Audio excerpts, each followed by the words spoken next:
Hello and welcome to my weekly discussion where each week I pick one major topic in gaming and discuss it with you. This week I should be discussing what I expect to see and hear from E3 which is happening next week.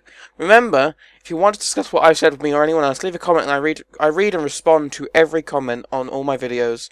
So if you want to just point something out that I missed or if you want to just tell me I'm wrong, my opinions are wrong, just put it in the comments and I will read it and I will respond to you with my best feedback.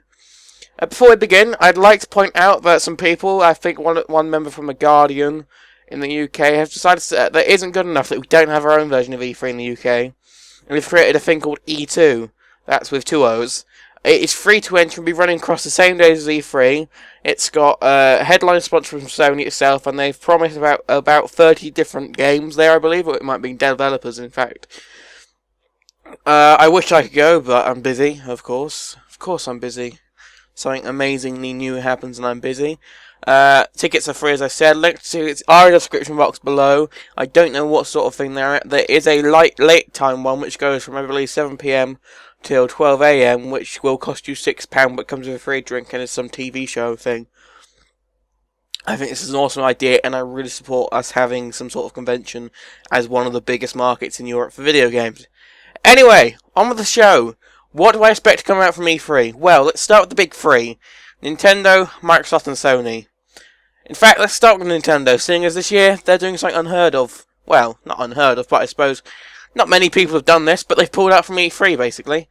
Saying they'd rather have their individual markets have their own Nintendo Direct sort of thing. They are doing one in America, and for the American market, and then they're going to be doing a European Nintendo Direct, I believe. Just, yeah. Personally, this makes a whole lot of sense to me. E3 isn't a place for gamers. It's a place for the press. When I first started game journalism, I really wanted to go to E3, but as I've progressed through my, I wouldn't say it's much a career, but as I've progressed through games journalism, I've come to realise I don't want to go to E3. I'd rather go to Eurogamer or PAX or one of the other things that are actually gamer-focused. E3 really isn't. It's where the press go, it's where the business people go. It's where investors go in, even. It's just not made for gamers. The games aren't on the shelf, you can't go up to any stall and go, I'll play this game for 2 hours. It's a limited demo. Half the demos aren't even you playing it, it's all guided. And I think Nintendo realised this too, and they've realised they're really not going to be reaching the paying customer from the show floor. In fact, the opposite. They're going to be reaching the people who get the games for free, like the reviewers and the press, and the competitors even. So instead Nintendo have announced they will be hosting a Nintendo Direct on Tuesday 11th. So after everyone else's press conference on the Monday, at 7 AM Pacific time, that's 2 PM UTC, or GMT, depending on how you look at it, or 3 PM British Summer Time, so my time 3 PM. They will also be hosting a separate Pokemon X and Y panel at 6 PM on the same day, so that's 1 AM UTC GMT, or 2 AM British Summer Time in the UK. What do I think Nintendo will do? Well, I think their main aim will be to try and sell the Wii U and the 3DS. So far, both consoles have been largely unsuccessful for Nintendo, with the 3DS only recently picking up on sales, as they've released Fire Emblem and I don't even know. That's the only game I've got for my 3DS since I got it. Well, apart from the launch titles, which I haven't played more than 10 minutes of. As we all know, soon after launch, they dropped the price massively in the 3DS due to the lack of sales, which was a huge sort of shock to everyone. They were like, what? You just dropped it? I think it was £100 maybe? I think they might have dropped it £100 or something like that. At the moment, Nintendo seems to be bleeding money. They aren't making any sales. They're losing money. They keep reducing their sort of financial outlook. Constantly on about finance. Any sort of press release you hear from them is normally something about finances. And whilst they can afford it at the time being, because they have got from what I can gather, a huge reservoir of cash to bleed money from, you really don't want to be bleeding money. You want to be making more money to put into that reservoir, because you want to be able to spend more money on games. So of course this means they'll be announcing some of their key titles. They've already confirmed that we'll be talking about Super Smash Bros. And some sort of new 3D Mario for the 3DS. Along with giving more details on previously announced titles, this could be a huge range of titles. At the moment, both consoles are lacking in games. But finally, a huge rush of them has been announced, including a new Legend of Zelda game, for the 3DS that is, a new Mario Golf, Mario and Luigi game, and of course the Wind Waker overhaul, which they're going to make while we wait for the new Legend of Zelda game, because they said it's going to take a long time. So they're going to overhaul and HDify Wind Waker for the Wii U.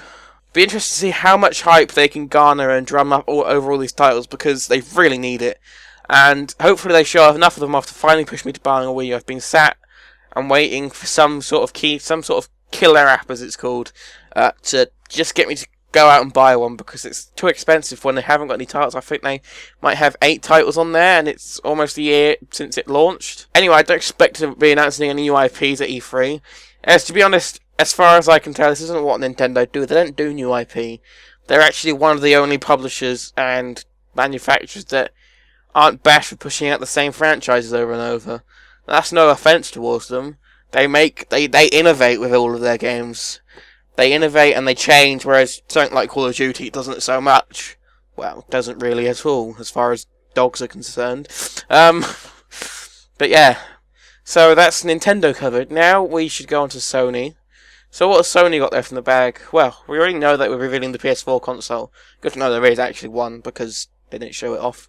I'm making a reference to going by the blurry video they released recently on YouTube adverts, inviting you to try and place your hand in winning a ticket to E3 to come see it.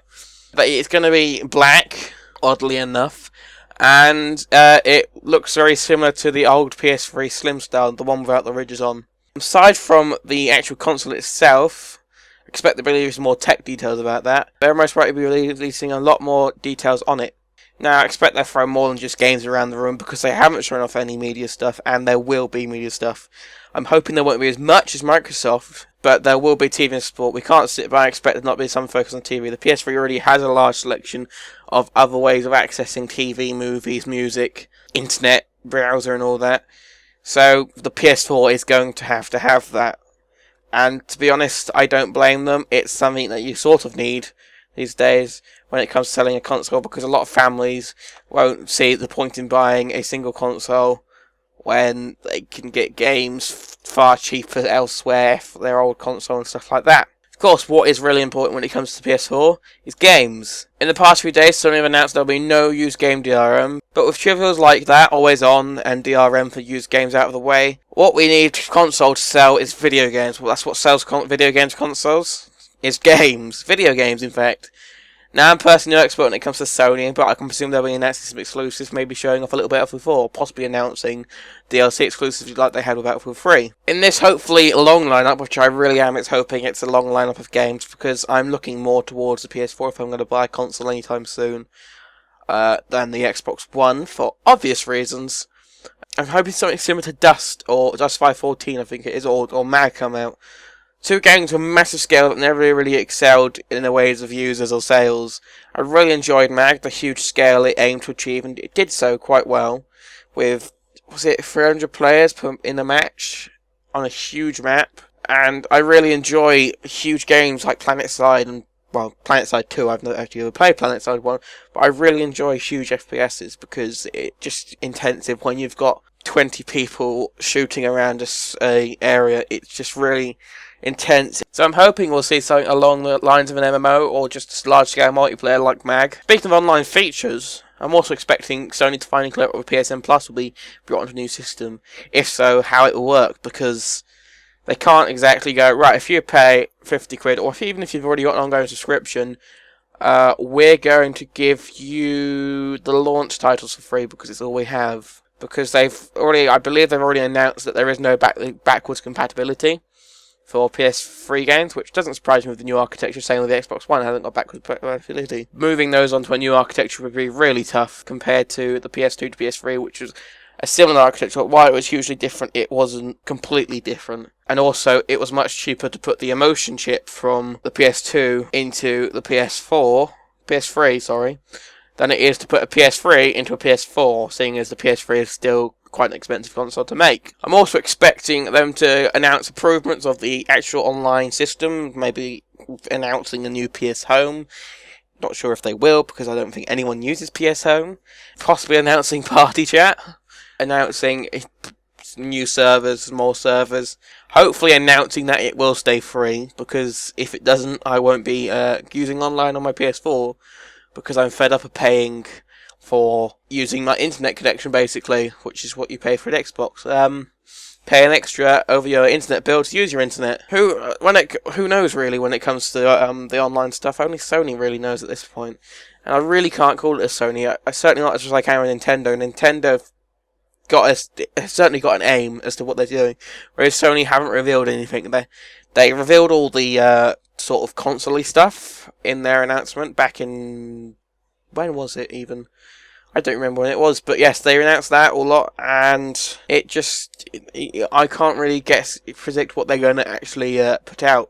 I can hope we get to see a lot of gameplay over the TV stuff, so we can finally compare what this supercharged PC processor and all that look compared to an actual PC. Last of the big three, the joker of the bunch this time around, is Microsoft with their non-console console. Why do I call it a non-console? As I said in my Xbox One discussion, Microsoft seems to have left the video games market and attempted to hit the entertainment market, which in a way makes me question why they're still going to E3. So what do I predict their conference will be like? I expect some out-of-place celebrity cameos, annoying and awful acting from children, fist bumping, and Don Matrick. No, in reality, whilst I expect all this, I expect video games. Where Microsoft will give me this, who knows? It may be more EA Sports on TV. Hopefully not, as a new-to-sell console gamer. To put it bluntly, they cocked it up in their reveal conference, showing off way too much TV and sports partnerships. Also claiming that their console is compatible with water and refrigerants. They also pulled the wild card, Call of Duty already at their reveal conference, so that's not going to be, well, I don't expect that'll be in the cards, and of course they want to show us more dogs, and hairy arms and dirty fingernails, and fish that swim out of the way. So I expect, in reality, to see a new Halo game. More talk on the TV series of it, of course, unfortunately. Nothing much to comment on that, it'll be another Halo game, as far as I can see. I also expect that Lionhead will present a new IP. Well, we believe it's new IP, it could just be a Fable, but they're developing something with MMO-like features. I expect even if it is a new IP, it'll be in the same universe and art style as Fable. And this will just be seen as it'll be the first game they've created without any input from Peter Molyneux himself, as he is back into being indie with 22 cans. Who knows? This might make it amazing, it might make us realise that Peter Molyneux was actually one of the driving forces and not one of the flaws behind Lionhead. Beyond that, for games, they will most likely show off a handful of new IPs they promised and the non-new IPs. Hopefully, a lot of them will be at launch titles, because we all remember how god-awful the launch titles were for the Xbox 360. I expect to see more Kinect games, of course, along with the children that are fist-bumping. That's disappointing, but, you know, you can't exactly say, oh look, we got a new Kinect, and we're not going to show you any games because we realise you don't like new Kinect, but we just thought we'd put it in the box. And I expect that'll be half the show as well, which, again, disappointing. Also, I expect to see more TV if I'm realistic about it, in case Microsoft's trying to cover their bases, in case anyone didn't realise it had a live TV and sports on it. Microsoft, they don't have much to announce beyond the point now, except maybe recovering from the PR blunders about Always Online, finally clearing that up. They used Game DRM, maybe they'll just announce that they got rid of it. I doubt it. We can only hope. And of course, they've got to cover the point, I don't expect they will in the conference, but they have to answer to Kinect always being active and on, even in standby mode, because Germany and Australia have now both sort of called Microsoft out on this, saying you have to stop this, because it could spy on people. They revealed the rest of their sort of big cards, I suppose, their big plays, at the reveal conference, and there wasn't much that excited me, sadly. So we'll have to see what it looks like. Right, thank you for listening, and I shall see you next time. I didn't cover the publishers, as this video seemed long enough as it was, and I was rushing all of this, because it's next week, E3. I shall see you with a post-E3, after all the conferences and all the news has come out, and I will cover all of that in huge detail. But for now, thank you for watching. Don't forget to leave a like if you enjoyed the video. If you did get this far and listen to me blabbering on, you get another 3 purples towards the podcast that we do. Leave a like, comment below if you have any opinions, or if you want to tell me I said something wrong. I'm not afraid of criticism as long as it's constructive. Thank you for listening, and I shall see you next time.